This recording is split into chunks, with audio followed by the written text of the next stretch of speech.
NASCAR is going to change the stage lengths at Talladega, and preseason thunder for Daytona is back. Let's break it down.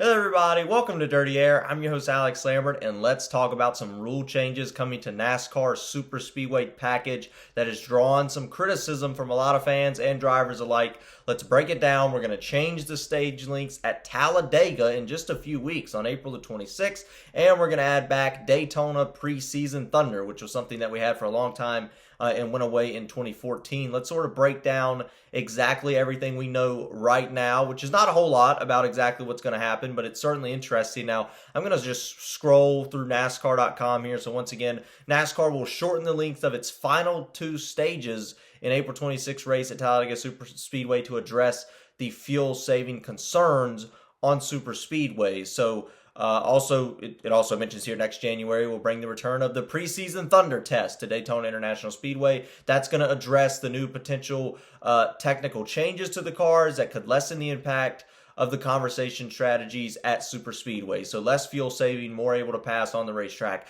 The problem, let's sort of just back up. Why are we having this problem? Because the cars, these next-gen cars at Daytona and Talladega, are so aero dependent and the horsepower is so low that the moment you get out of the draft or try to make a pass on somebody, you lose so much RPM, lose so much speed, you just can't do it. So it's quicker or more efficient to save fuel and have a shorter pit stop, because that's the only way you're realistically able to pass is by having a slightly shorter pit stop. You're talking about tenths of a second shorter can gain you multiple positions on track at a Daytona 500 or Talladega or Daytona Summer Race, whichever one of those it may be. There's 4 of those in a season. And I think this is a big problem because, well, one of them is the biggest race of the season, the Daytona 500. The other ones are your other 3 biggest races of the year, arguably. 2 Talladegas and then the Daytona Summer Race. Very prestigious events on the calendars, the most watched events on the calendars typically. So certainly it is an issue that needs to be addressed. I also think it just takes a little bit away from the legitimacy. You lose a little bit of track position, you can't pass, it causes the big wreck, the crash in the final lap. Glad to know that it's on NASCAR's radar going into this week at Talladega. So John Props, NASCAR Executive Vice President and Chief of Racing Development Officer, was talking on the latest episode of Hauler Talks podcast. Here's exactly what he said. So we hear what they're saying, and certainly a lot of feedback from the fans that don't always like the 3-wide fuel saving that happens essentially for the most of the Daytona or Talladega races. Now also we can say that this is a fan thing. The fans don't like it. Well, clearly the drivers are not going to like this as much as well. We've seen some drivers speak out about this, multiple drivers speak out about this as well, how they don't like it, and it's just clearly something that's not, what is driving around fuel saving is not, I think, ideal racing at this type of track. Daytona and Talladega, that's not what you want, fuel saving. If we're going to get it at the Brickyard 400 fine, Pocono, that's just how it goes. But and I think that coming out of Daytona, we've been working hand in hand with a lot of our race teams trying to largely break into 2 categories of things that we could do. One being the sporting related things like rules around pit stops, stage lengths, or things of that nature. The other being the technical bucket, which would mean car changes particularly, such as the spoiler, which is pretty tall on the back of the race car, power levels, I'm assuming he means horsepower by that, and things of that nature. So the technical side, the aerodynamic side of the race car. The final 2 stages at Talladega will be short enough to complete a fuel stop in a few weeks on April 26th at Talladega. So usually how the Superspeedway package works, we'll have a 60-lap stage 1, a 60-lap stage 2, about a 60-lap final stage at Talladega.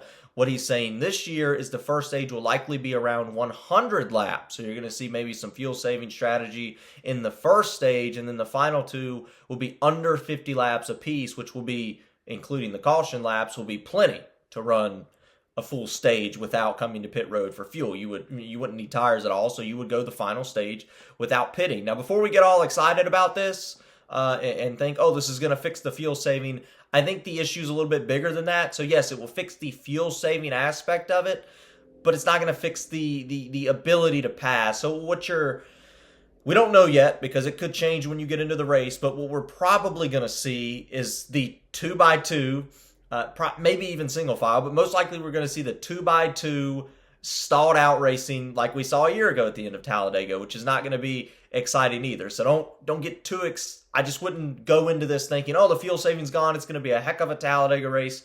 No, that issue of not being able to pass and the RPMs just dropping so low when you get out of the draft is still going to be such a problem at this track.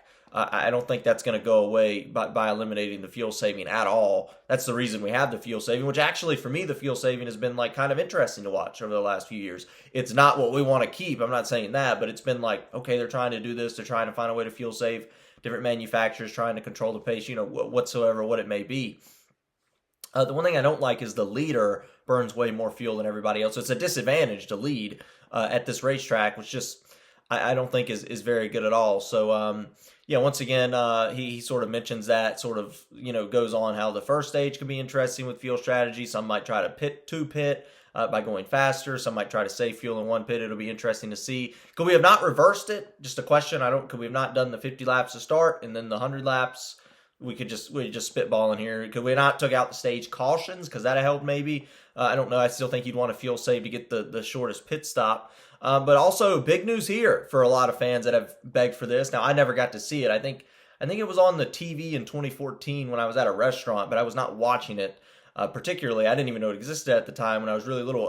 Preseason Thunder at Daytona in January. So NASCAR plans to test some different power levels and spoilers and maybe some other car type things.